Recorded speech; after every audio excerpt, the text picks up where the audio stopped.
जैसा कि मैंने कल एक वीडियो अपलोड किया था जिसमें मैंने बढ़ती हुई उम्र के साथ किसी पुरुष के लिंग में क्या परिवर्तन आते हैं इसके बारे में आपसे बात की थी।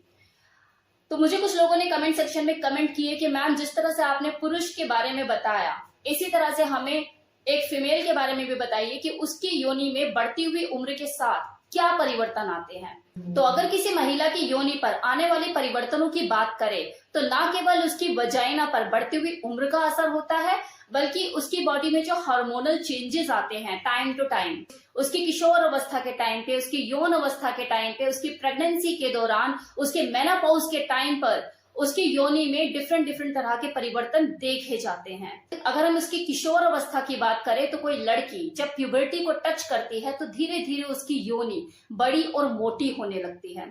उसकी बॉडी के अंदर हार्मोनल चेंजेस भी आते हैं जिसकी वजह से उसको हल्का बहुत यौन इच्छा का एहसास होने लग जाता है।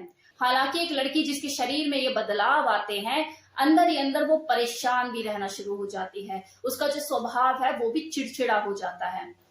किशोर अवस्था के बाद जैसी वो यौन अवस्था को टच करती है, यौन अवस्था में प्रवेश करती है तो वो शारीरिक रूप से भी व्यस्क हो जाती है और योनि की जो बाहरी परत होती है जिसे लाबिया मजोरा कहते हैं वो योनि को कंप्लीटली पूरी तरह से ढक लेती है। आमतौर पर ये जो परिवर्तन होता है एक लड़की के शरीर में वो 20 से 22 साल की उम्र के दौरान देखा जाता है। जैसे जैसे एक लड़की की उम्र बढ़ती है उसके प्राइवेट पार्ट के नीचे की जो चर्बी है वो घटने लग जाती है। यौन अवस्था से लेकर मेनोपॉज तक किसी महिला की योनि में अलग अलग तरह के बदलाव देखे जा सकते हैं। आमतौर पे 20 से 30 साल की जो उम्र होती है जिसमें कोई लड़की जवान होकर गर्भ धारण करती है उस दौरान उसकी योनि में जबरदस्त बदलाव आता है। खासकर प्रेगनेंसी के दौरान एक महिला की योनि में बड़ा बदलाव आता है, उसका जो रंग है वो काला पड़ जाता है और उसका जो योनि का आकार है वो भी फैल जाता है क्योंकि डिलीवरी के दौरान उसके पैल्विक मसल्स में खिंचाव आता है और जो योनि का आकार है वो चौड़ा हो जाता है। उसका जो यूट्रस होता है वो भी तरबूज की शेप का हो जाता है।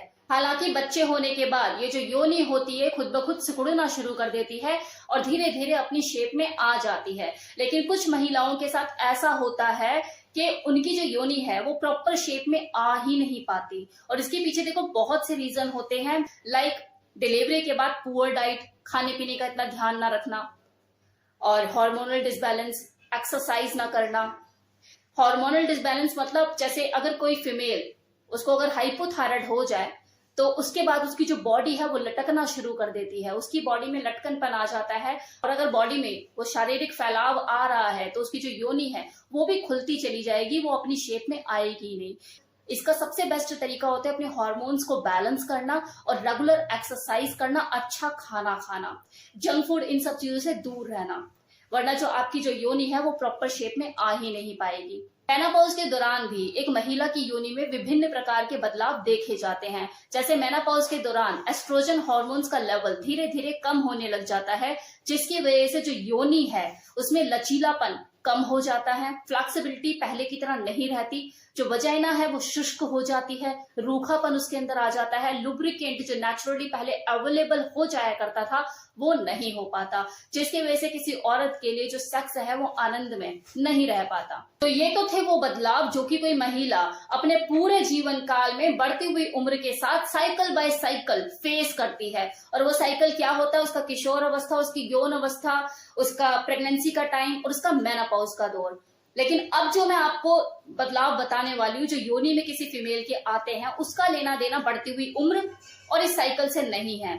तो जब कोई महिला सेक्सुअली अराउज होती है, उत्तेजित होती है तो उसका जो वजाइना का रंग है वो गहरा हो जाता है और वहां पे ब्लड फ्लो के बढ़ने के वजह से जो वजाइना है वो फैलकर चौड़ी और लंबी हो जाती है। नाउ दूसरा, बर्थ कंट्रोल पिल से भी जो महिला की योनि होती है उसमें बदलाव आते हैं क्योंकि ये जो पिल है इसका काम क्या होता है, जो नॉर्मल प्रोसेस होता है आपकी जो शारीरिक प्रक्रिया है उसमें बदलाव लेकर आना। ये जो ओवल्यूशन का क्रिया होती है, मतलब जब एक अंडाशय में से एग रिलीज होता है उसकी क्रिया में बाधा पहुंचाना, नॉर्मल हार्मोनल चेंजेस में बदलाव लेकर आना, जिसकी वजह से जो वजाइना होती है ये ड्राई हो जाती है और उसमें चिकनाई गायब हो जाती है। लेकिन ये टेम्परेरी ही होता है, मतलब क्योंकि आपने पिल खाई है उसका असर रहेगा, तो वो 2-3 दिन तक आपकी जो वजाइना है वो शुष्क हो जाएगी। ये टेम्परेरी इफेक्ट होता है। तो ये तो थे वो सारे परिवर्तन, या इन्हें आप समस्याएं भी कह सकते हैं, जो कोई बढ़ती हुई उम्र के साथ किसी फीमेल को झेलने पड़ते हैं।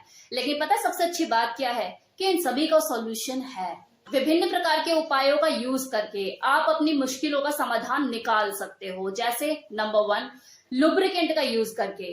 अगर आप वजाइनल ड्राइनेस से गुजर रहे हो, आपकी जो वजाइना है वो शुष्क हो चुकी है, रूखापन आ चुका है, तो आप लुब्रिकेंट का यूज कर सकते हो।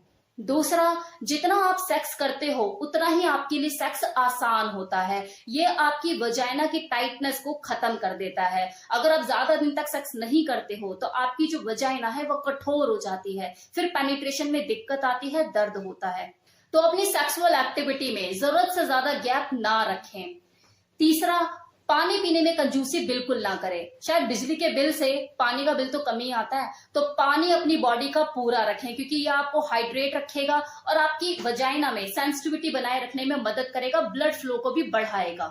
नाउ 4th पॉइंट, अपने आप को शराब और स्मोकिंग से दूर रखिए, क्योंकि ये आपके शरीर का जो एस्ट्रोजन हार्मोन का लेवल है उसे कम कर देती है। देखा मैंने लड़कियों को रोड पे सिगरेट फूकते हुए, मैं धुआं उड़ा रही होती है जबरदस्त, अपने आप को आधुनिकता का प्रतीक इसी से तो साबित करती है वो, कि यस हम 21st सेंचुरी की लड़कियां हैं। मतलब अपने जान की खुद ही दुश्मन बनी पड़ी है। पता लग रहा है शादी के बाद बच्चे ही नहीं हो रहे हैं, क्योंकि इम्यून सिस्टम जो है बिल्कुल खत्म हो चुका है, हार्मोनल डिसबैलेंस हो रखे हैं। तो ये जो मैंने आपको उपाय बताए, इन सबको यूज करके आप अपनी सेक्स लाइफ को लॉन्ग टाइम तक प्लेजरेबल बना सकती हैं।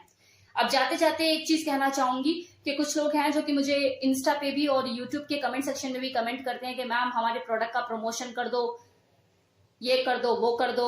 तो मैं आपको एक चीज बताना चाहूंगी कि मैं यूट्यूबर होने से पहले एक वेलनेस कोच हूं, और मैं अपने शरीर की तो वैल्यू जानती ही हूं, साथ ही लोगों के शरीर की कीमत भी पहचानती हूं। तो आप कुछ भी बोलोगे और मैं उठाकर उसकी प्रमोशन कर दूंगी, तो ये चीज मेरे बस की नहीं है।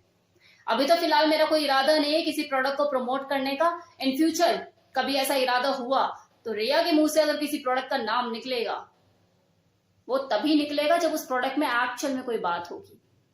तो आप टाइम वेस्ट ना करें। तो कैसा लगा वीडियो बताना मत भूलिएगा। Thank you so much.